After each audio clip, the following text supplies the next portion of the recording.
Isang mangingisdang napaulat na nawawala sa Southern Leyte dahil sa masamang panahon dala ng bagyo. Ayon po yan sa NDRRMC. Nagbabala naman ng Mines and Geosciences Bureau na posibleng makaranas ng landslide ang mga lugar na dadaanan ng bagyo. Makibalita tayo kay Julius Bilacaol ng GMA Iloilo. Sanay na raw sa pagbaha ang mga taga-barangay Lanit sa Iloilo City. Kaya naman inihahanda na nila ang kanilang mga sarili sa posibleng paghagupit ng Bagyong Pablo. Nagpaseminar pa ang lokal na pamahalaan ng Iloilo na nagtuturo sa mga residente ng dapat gawin para hindi mabiktima ng bagyo. Halos mag-zero visibility naman ang Maharlika Highway sa Southern Leyte dahil sa lakas ng ulan kagabi. Tumila ang ulan pagsapit ng hating gabi pero nagsimula na naman itong bumuhos kaninang umaga. Tumagilid at tumumba ang ilang poste at signage doon dahil sa malakas na hangin. Nabuwal din ang ilang puno. Inabisuhan naman ang mga taga-barangay Tambis sa bayan ng St. Bernard na lumikas.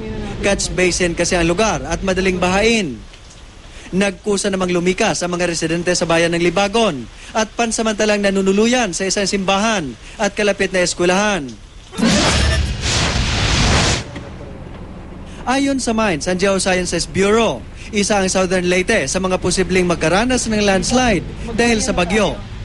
Posible rin daw magkaroon ng pagguho ng lupa sa kabundukan ng Compostela Valley, Surigao at Davao Oriental kung saan inaasahang dadaan ang bagyo. Nagkanya-kanya naman nagdiskarte sa pag-uwi ang mga estudyante kanina sa Pagadian City, Zamboanga del Sur. Pasado alas 8 ng umaga na kasi nang ideklara ang suspension ng lahat ng klase roon. Sa ngayon, wala pang forced evacuation na ipinapatupad sa Pagadian. Pero nakararanas na sila ng mahinang pagulan dahil sa bagyo.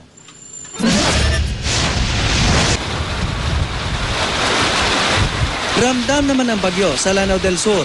Kagabi, sinuspinde ni ARMM Regional Executive Secretary Anwar Malang ang klase sa lahat ng antas. Kanselado rin ang lahat ng klase sa mga paaralang malapit sa Pulangi River sa Maguindanao na posibleng umapaw dahil sa pagulan. Julius Bilacaol, Nagbabalita, Pilipinas.